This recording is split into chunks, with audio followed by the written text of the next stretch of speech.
전에 외국에 나가서 햄버거를 주문하려고 하는데 식당에 키오스크가 있었습니다.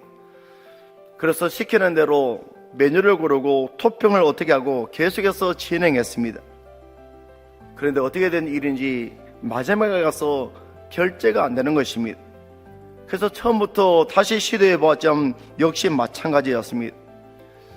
뒤에 다른 사람들은 기다리고 어쩔 줄 몰라 난감해하다 결국 햄버거는 못 먹고 사람 있는 곳에 가서 음식을 주문해 먹었습니다.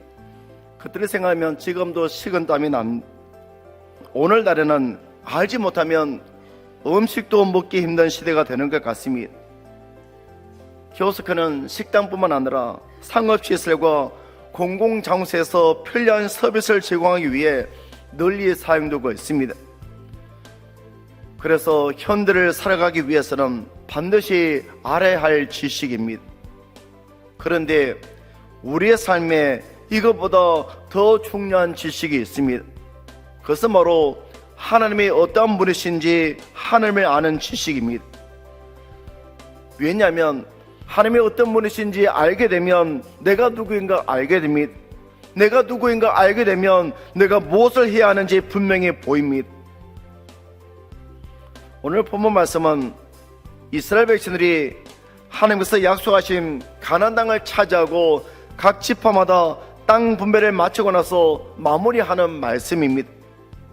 그런데 매절이 시작할 때마다 나오는 단어가 있는데 여호와께서라는 말입니다.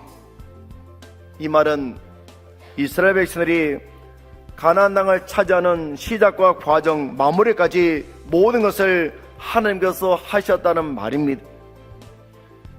구체적으로 살펴보면 하나님은 약속을 주시는 분이십니다. 과거 이스라엘 백성들은 애굽에서 노예 생활로 인해 고통 가운데 있었습니다. 하나님께서 그들이 당하는 고통을 보시고 그들의 부르짖음을 들으셨습니다.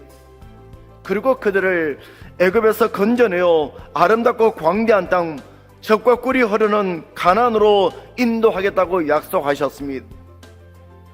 하나님께서 처음 이 말씀을 주셨을 때 모세를 비롯해 이스라엘 백성들은 믿을 수 없는, 그래서 허황된 꿈 같은 이야기로 들렸습니다. 하지만 상황과 환경에 관계없이 하나님께서는 그들에게 약속을 주셨습니다. 그렇습니다. 우리가 믿는 하나님은 우리에게 약속을 주시는 분이십니다.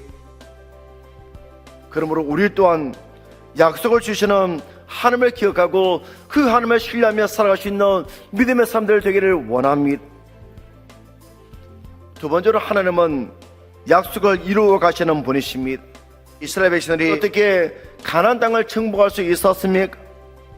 넘실대고 있는 요단강을 어떻게 건널 수 있었고 난공불락의 성이었던 여리고성이 어떻게 무너졌습니까?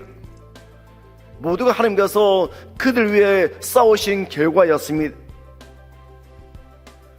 그러므로 우리는 약속을 주실 뿐만 아니라 주신 약속을 이루기 위해 지금도 일하시는 여호와 하나님을 신뢰해야 합니다. 세 번째로 하나님은 약속을 성취하시는 분이십니다.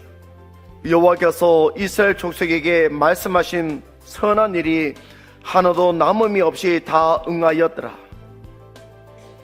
본문에서 말하고 있는 선한 일은 하나님께서 이스라엘 백성들에게 말씀하신 모든 일들이지만은 오늘 말씀 중에서 직접적으로는 이스라엘 백성들이 차지한 땅입니다.